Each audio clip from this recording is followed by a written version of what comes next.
Sauce Gardner chimed in and said he would like us to go after Calvin Ridley and T. Higgins. So let's hop over to there and discuss T. Higgins, and then we'll go into Calvin Ridley and all that good stuff. So T. Higgins, we've talked about him before, 6'4", 219 pounds. He's 25 years old, had 656 yards this past year, 5 touchdowns. He did miss 5 games with a hamstring and a rib fracture.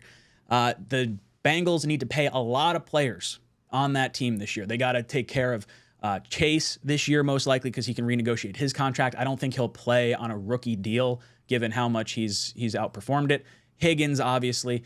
Jonah Williams, the right tackle, or do they feel comfortable enough letting him go? Maybe they feel good drafting one of the tackles that are going to fall to them. Tyler Boyd going to be available potentially. And it gets you back to the point of, does T. Higgins actually make it to free agency? Joe Burrow renegotiated his contract, or got a new contract this past offseason, and was asked what he wants the plan to be going forward. And T. Higgins was part of that plan. So I'm leery if I don't know. I don't think T. Higgins is actually going to shake free. That's my concern here. Matt, I want to talk to you first. What do you think about T. Higgins and his potential to be the Jets free agent signing?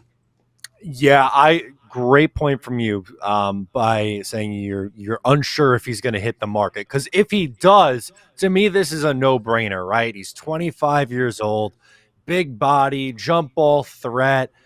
He's had 3 900-plus yard seasons in his 4 years in the NFL, would complement Garrett Wilson well, has already proven that he could be a good number 2. You don't have to worry about if he's going to complain about not getting the ball or things like that.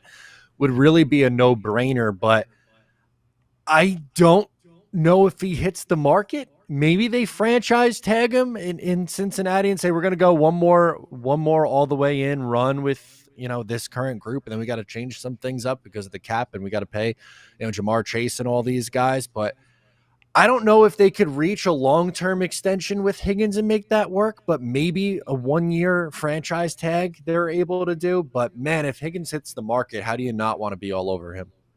Green Bean, what about you? What are your thoughts on T. Higgins?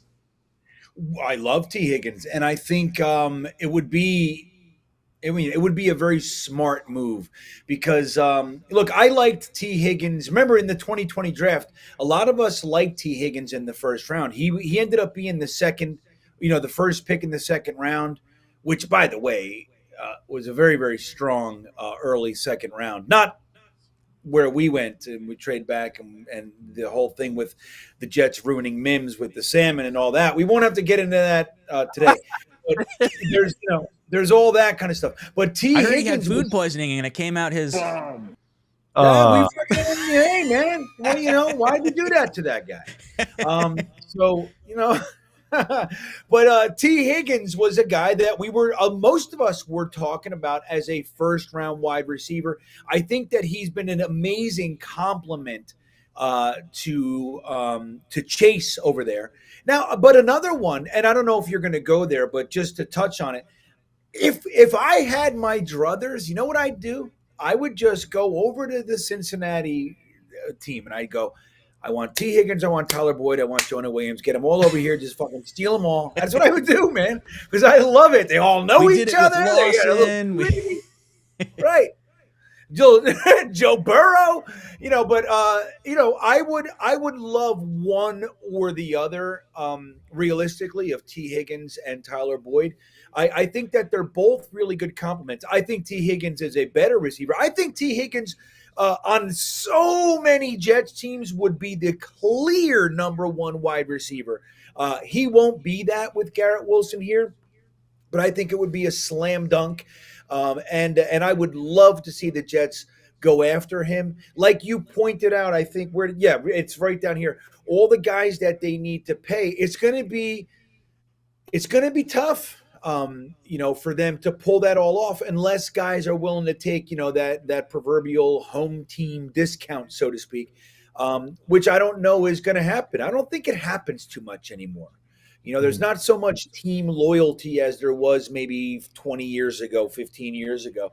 Now it's like, hey, dude, this is my one chance at a payday. You're offering me, 12. They're offering me 16 or 15. I got to take it, which makes sense.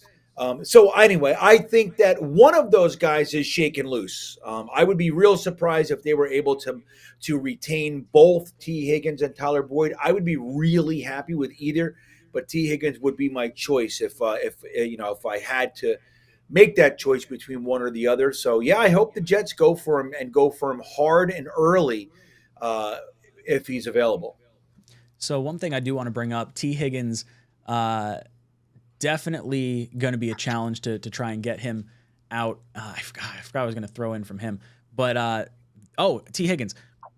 Aaron Rodgers wanted to play with T. Higgins. That was who they thought they were trading up for when they took Jordan Love. So that would kind of be righting the wrong that was done to Aaron Rodgers by bringing in a T. Higgins. I feel like that's kind of cool. The other side of things with Tyler Boyd, I really like him as well, Green Bean. The issue there is that he's from Pittsburgh and he has a very close relationship with Mike Tomlin. So there is a really good shot if he does shake free. I think he goes home to Pittsburgh and he winds up over there. So like as you start playing this game of like this guy gets franchise tag, that guy gets franchise tag, who's leaving, it starts to make it seem a lot more pressing to get a weapon in the draft when we start going through all this stuff.